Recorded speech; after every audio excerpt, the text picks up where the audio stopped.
The truth doesn't always arrive loudly. Sometimes it shows up with receipts, timestamps, and a look that says, "You should have left earlier." Here's the uncomfortable part no one warns you about. Most people don't walk away because they finally got clarity. They walk away because the full story eventually leaks. Through patterns, contradictions, side comments that don't add up, and moments where the mask slips just long enough to make your stomach drop. Not in a dramatic movie scene way, in a quiet, unsettling, "Oh, that explains everything" way. There's a documented psychological fact that stays buried under politeness. Once people are invested in a version of events that benefits them, they will protect that version even when it requires distorting reality, not lying once, not exaggerating here and there, fully re-editing history. That's not emotional immaturity, that's narrative control. And the people who do this the cleanest are often the ones who smile the most and swear they just want peace. Funny how peace always seems to require your silence, your patience, and your memory getting a little fuzzy. This is why, when the truth finally surfaces, the reaction isn't sadness, it's rage mixed with clarity. Not because you're emotional, but because you realize how long you were unknowingly participating in a story that wasn't yours. You weren't confused, you were managed, you weren't sensitive, you were strategically kept out of the loop. And the worst part? You can trace the moment it started, usually right after they realized you had boundaries, a brain, and the ability to leave. There's also a strange dark humor to it. The same people who told you to let it go were holding meetings about you. The same ones who accused you of overthinking had spreadsheets in their head tracking your reactions. You thought you were in a relationship, a family dynamic, or a friendship. Turns out, you were a case study. No lab coat, just vibes and manipulation. This isn't about bitterness or drama. It's about what happens when context finally catches up with experience.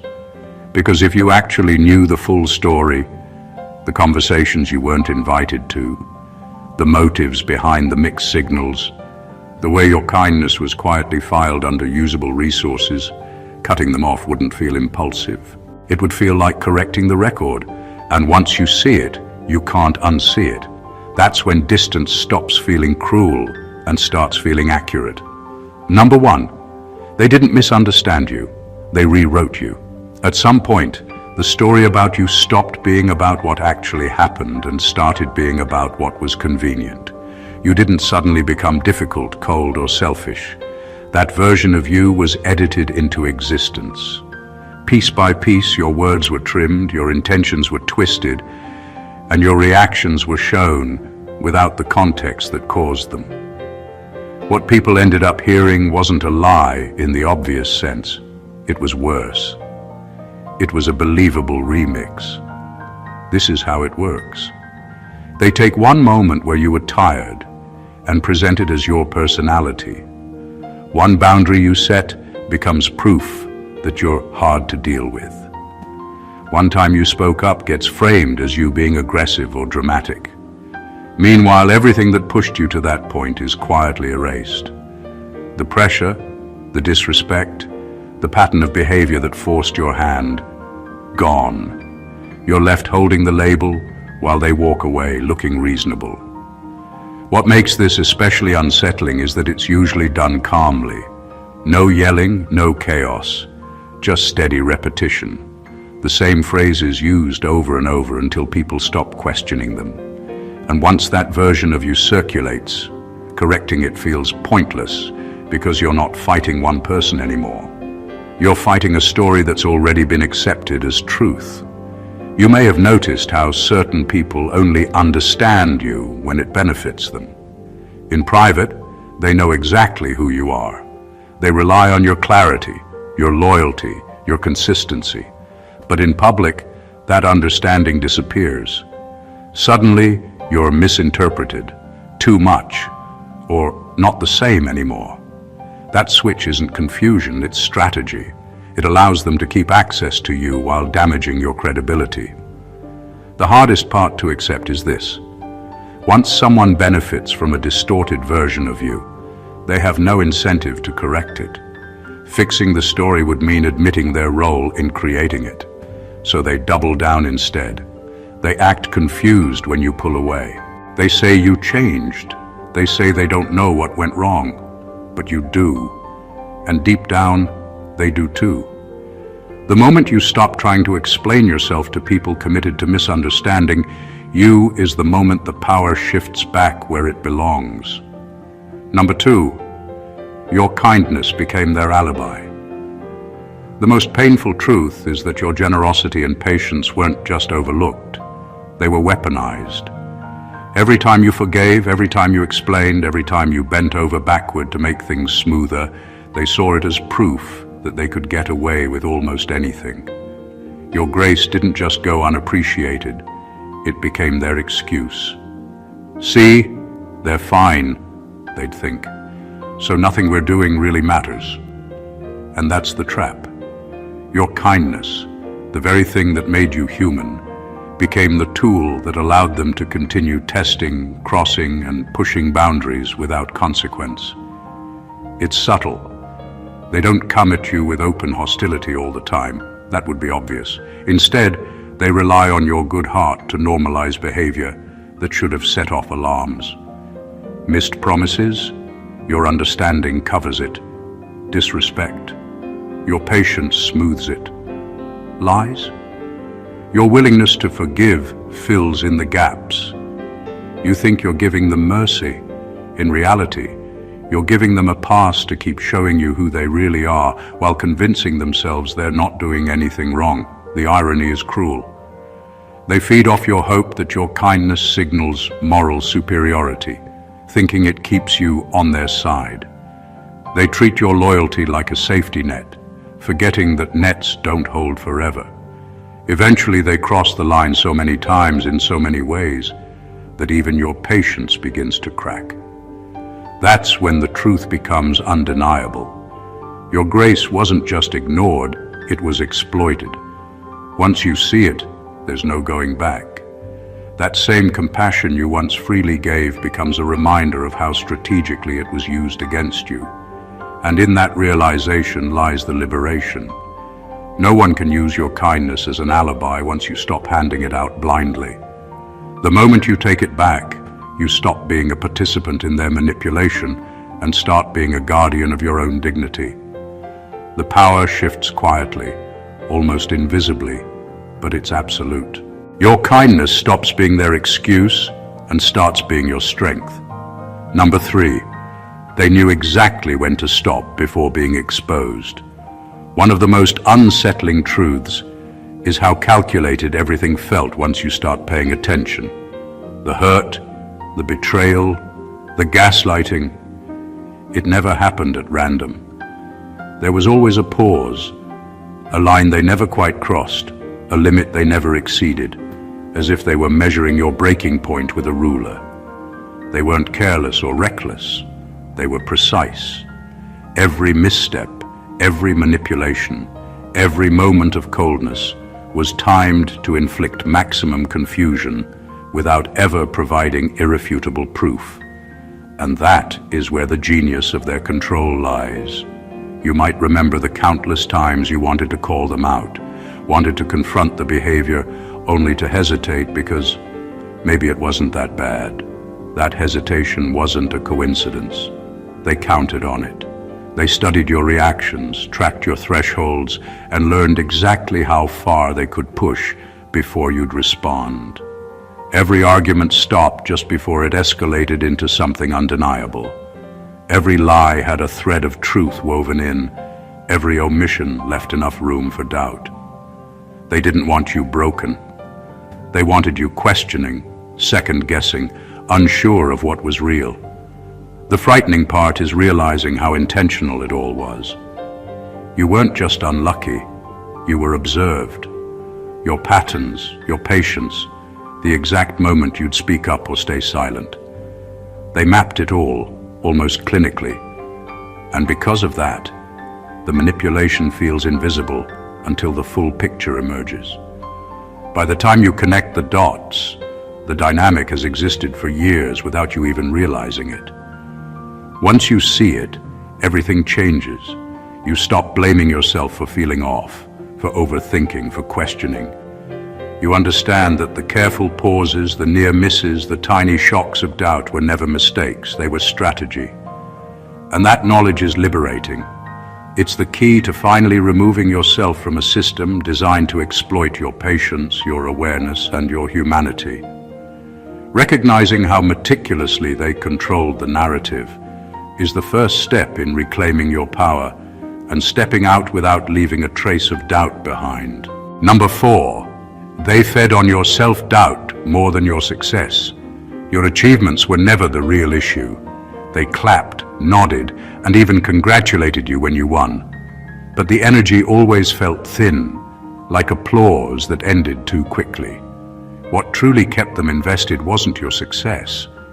It was the moments when you questioned yourself, the hesitation before you spoke, the second guessing after you set a boundary, the quiet anxiety that asked, "Was I wrong for that?" That's where their comfort lived. When you doubted yourself, they felt powerful, not in an obvious, dramatic way, but in a subtle, steady one. Your uncertainty gave them influence. As long as you weren't fully convinced of your own judgment, they could step in as the voice of reason, the interpreter of events, the one who understood the situation better than you. They didn't need to be smarter or stronger. They just needed you unsure. That's why your confidence made them restless. Every time you trusted your instincts without checking in with them, something shifted. Their advice became more frequent, their tone more corrective. They disguised control as concern. They framed doubt as humility and certainty as arrogance. Slowly, you learned to question yourself before they even had to. That was the goal. What makes this especially damaging is how invisible it feels while it's happening. Self-doubt doesn't arrive screaming. It creeps in quietly, dressed as self-awareness, growth, or maturity. You start replaying conversations in your head, wondering if you misunderstood, if you were too sensitive, if you should have handled it differently.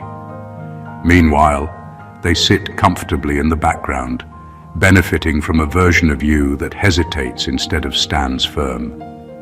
Your success never threatened them because they assumed it was temporary or manageable. Your clarity did. A person who trusts themselves is no longer easy to guide, correct, or contain. That's why the dynamic begins to fall apart the moment you stop asking for permission to believe yourself. When your inner voice gets louder than theirs, the influence disappears. The shift is subtle but permanent. Once you recognize that your self-doubt was never natural, it was cultivated, you stop feeding the dynamic that sustained them. And without that fuel, they lose their grip entirely. Number 5, you were punished for not needing them. The trouble didn't start when you failed or struggled. It started when you proved you could stand on your own, without constantly checking in, asking for approval, or needing permission to move. Independence exposed something uncomfortable in them. As long as you needed their validation, advice, or emotional support, you fit neatly into the role they understood. The moment you didn't, the rules changed. You may have noticed the shift was subtle at first. Support turned into distance. Encouragement became indifference. Small jabs replaced genuine care. They didn't announce the punishment. They delivered it quietly. Access was reduced. Warmth was withheld. You weren't told what you did wrong because saying it out loud would have revealed the truth. You stopped being dependent, and that made you uncontrollable. Needing them gave them purpose and leverage. It made them feel important, relevant, even superior. Your growth threatened that structure. When you stopped leaning on them, they had two choices: grow with you or try to pull you back down. Pulling you back was easier, so they questioned your decisions, doubted your motives, and subtly framed your independence as selfishness or arrogance. Not because it was true, but because it softened the discomfort of no longer being central to your life. What hurts most is realizing you didn't become distant.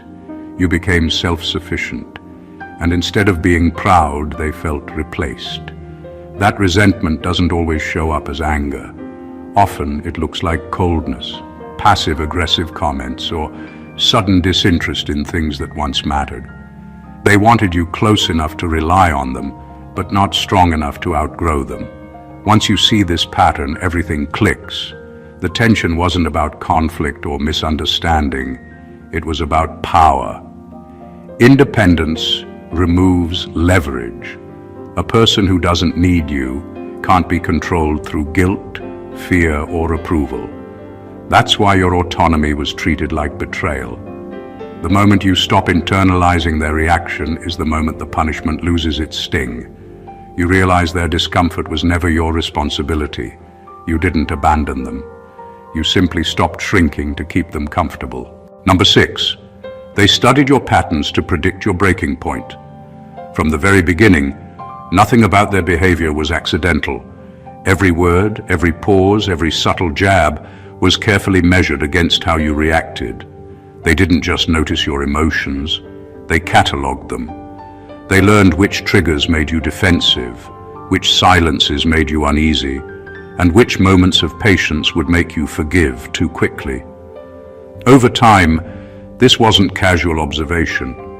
It was a strategy, a quiet, relentless study designed to map your limits without you realizing it. It's exhausting to recognize, but once you do, it explains so much. Those moments when you thought, "I can't believe they just did that," weren't mistakes. They were experiments. Every small test of your patience, every push against a boundary, was designed to see how far you could be stretched before snapping, speaking out, or walking away. And just when you approached your limit, they'd step back, leaving enough room for you to doubt yourself. Maybe I overreacted. Maybe I'm too sensitive, you'd think, completely unaware that the behavior was intentionally calculated to make you question your own judgment. The frightening part is how precise it all is. There's a rhythm to it, a consistency that you can only see in hindsight. It's why chaos never felt completely chaotic. There's a method to what seems like randomness, and once you recognize the method, the entire dynamic becomes terrifyingly clear. They weren't testing you for fun. They were ensuring control. They were learning exactly how much tension they could create, how many boundaries they could push, and how long it would take for you to react. Once you understand that they weren't acting impulsively, that they were strategically monitoring, predicting, and adjusting their behavior based on your reactions, everything changes. You stop blaming yourself for being too sensitive or too reactive. You see that the power dynamic was never about mistakes or misunderstandings. It was about leverage. And once you see the map they drew around you, you realize you don't have to stay inside it anymore. The moment you step out, the game they've been carefully controlling loses its rules, and the power shifts entirely back to you. Number 7. The version of you they describe only exists in rooms you're not in. What makes this one sting is how consistent it is.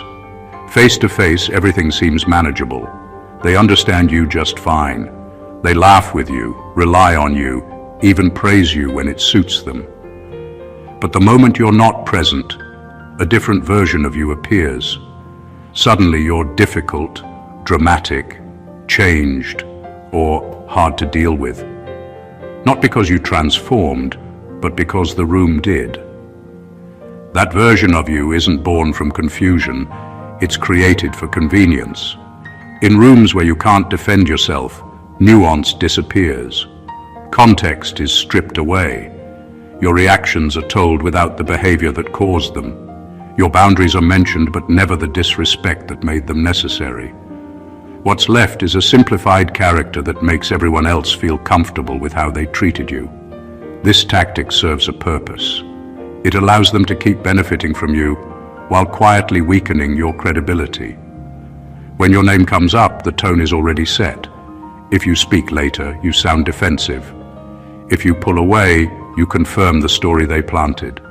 Either way, the narrative works in their favor.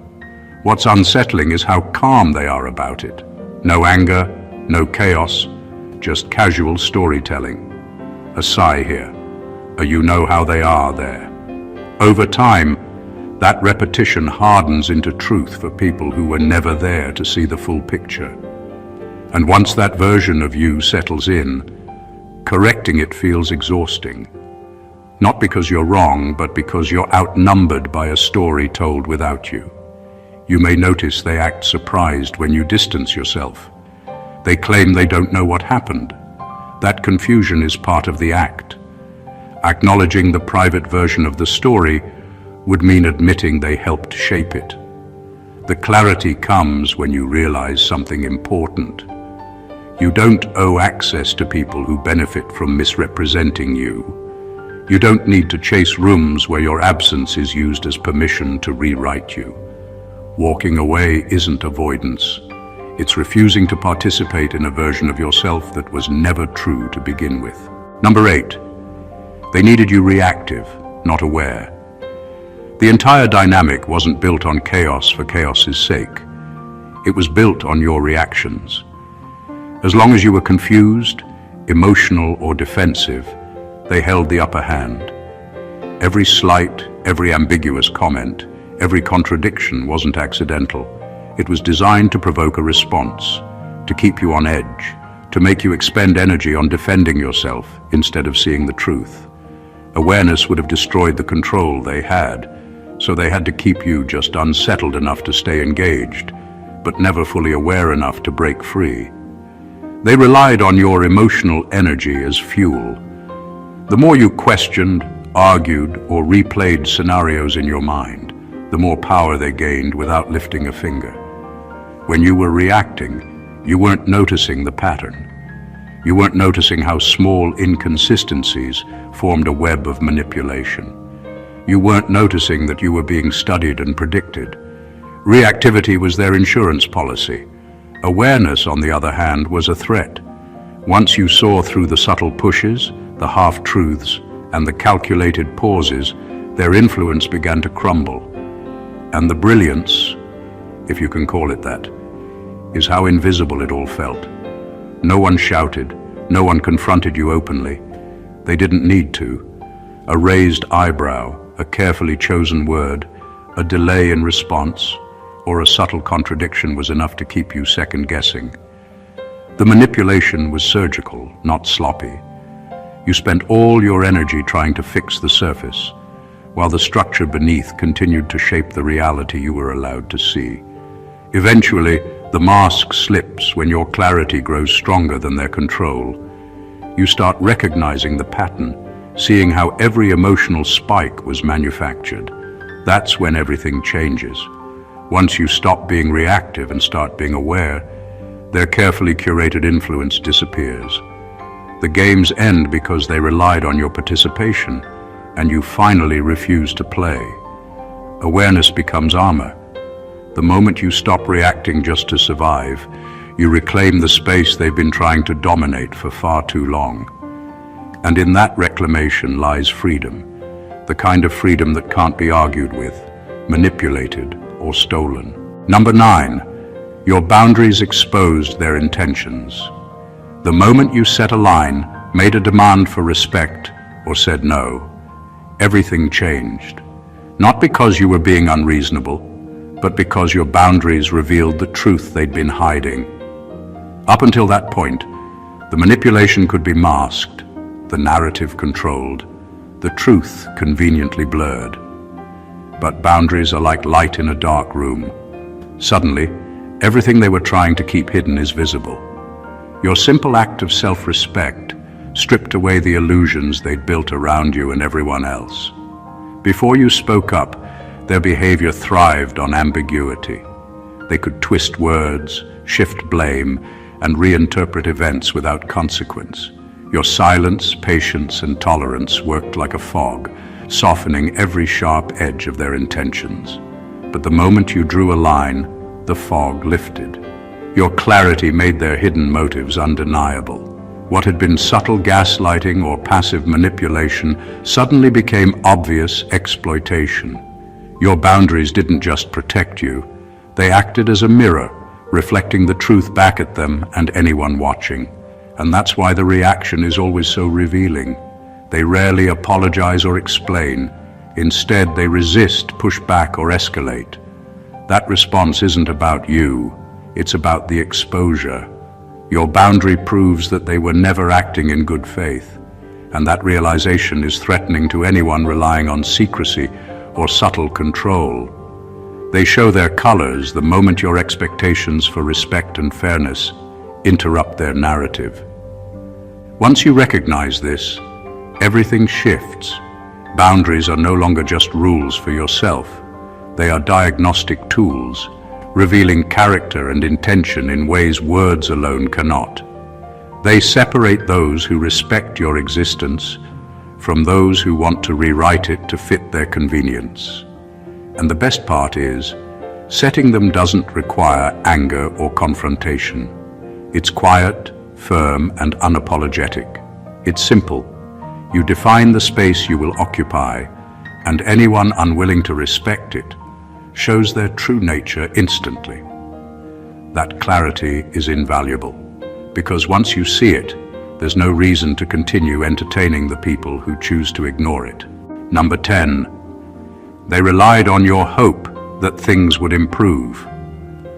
Hope was their silent ally, the invisible leash that kept you tethered longer than logic ever should have allowed.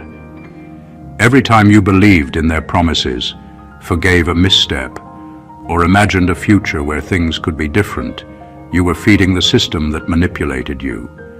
Your hope was treated like currency, not for mutual growth, but as a means to sustain control.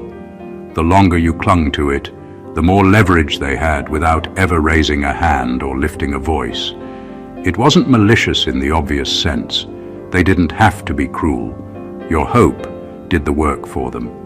They counted on it to smooth over contradictions, justify broken promises, and normalize behavior that should have set off alarms. Every moment of optimism on your side allowed them to continue without challenge, because you believed that change was possible. That belief became a safety net they didn't have to earn.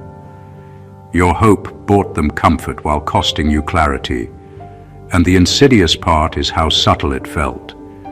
They rarely told you to hang on or wait and see.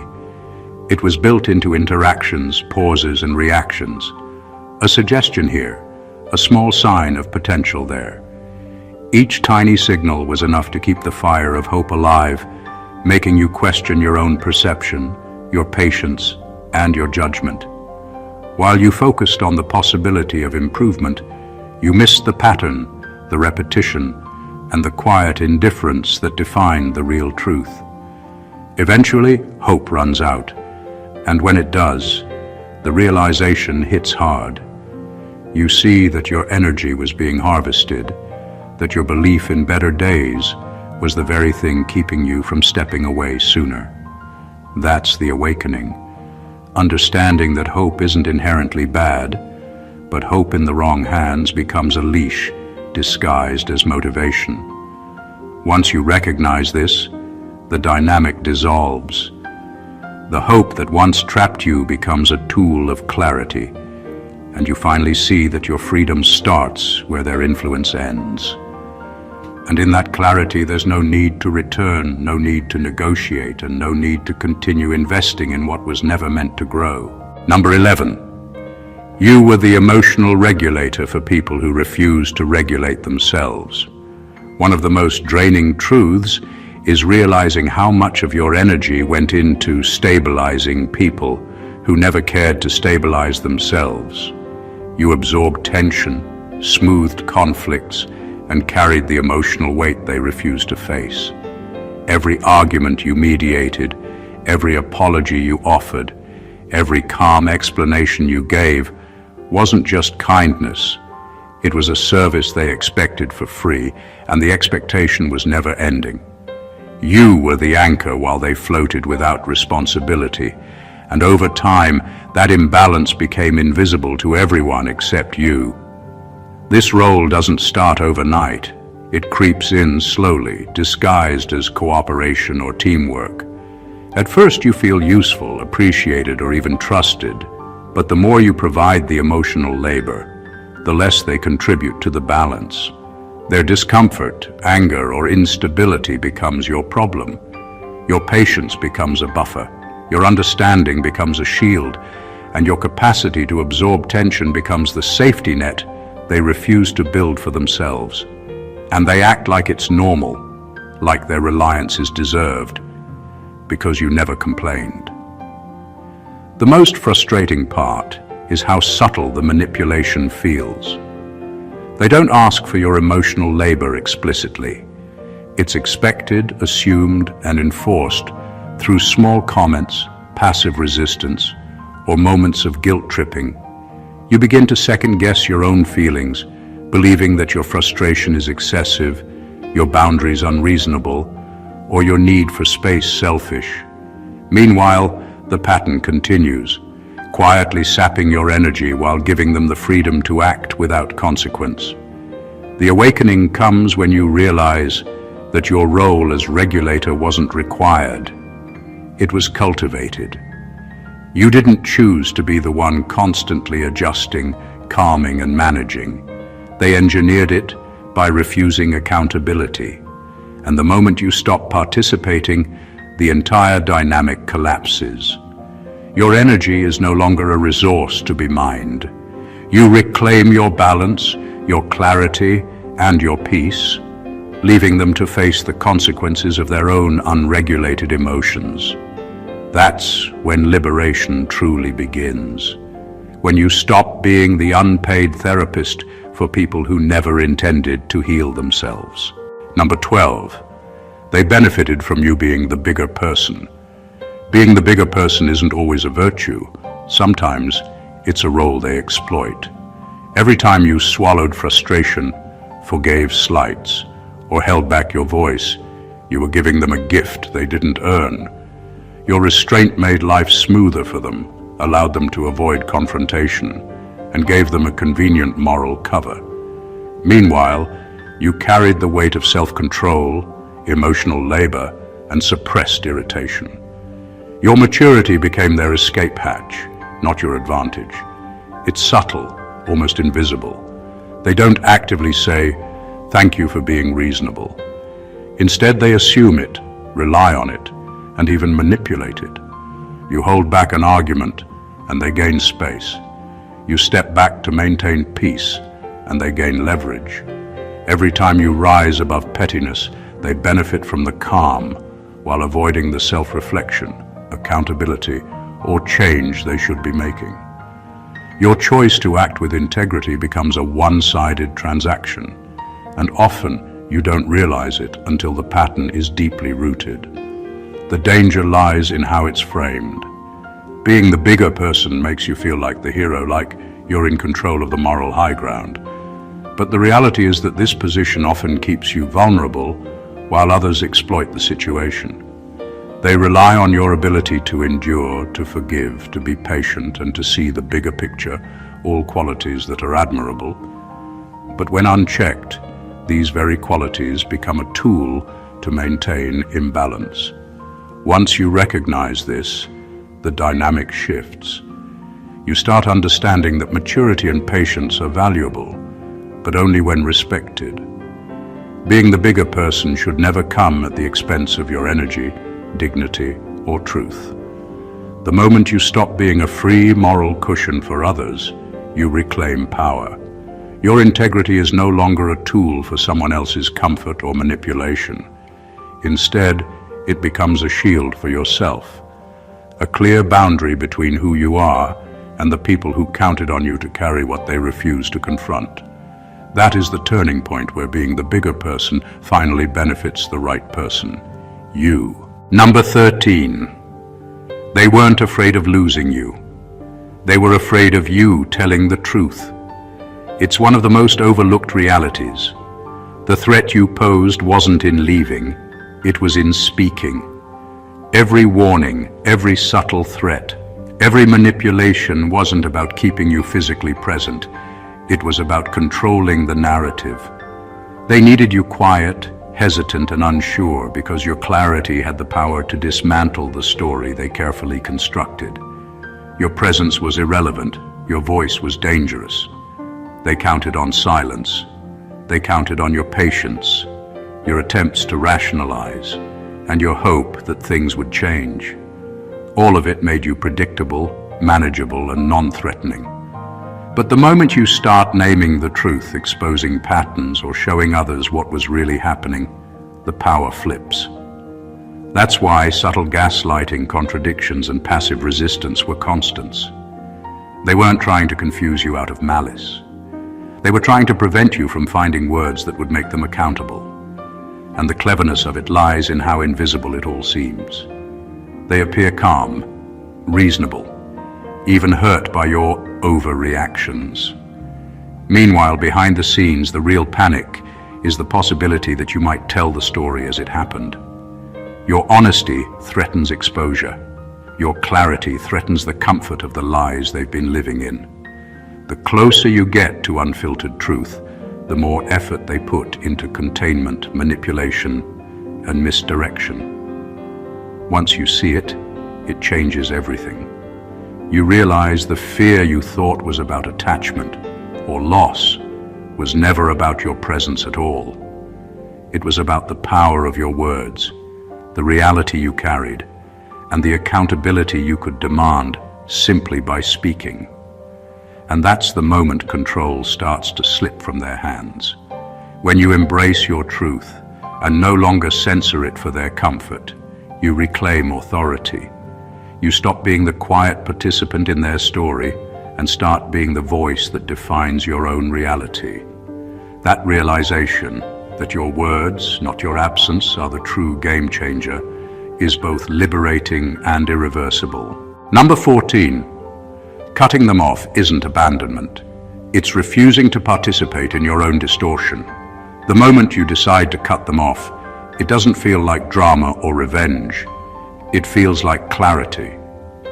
For years, you were living inside a story that wasn't yours, edited and rewritten by people who benefited from your confusion.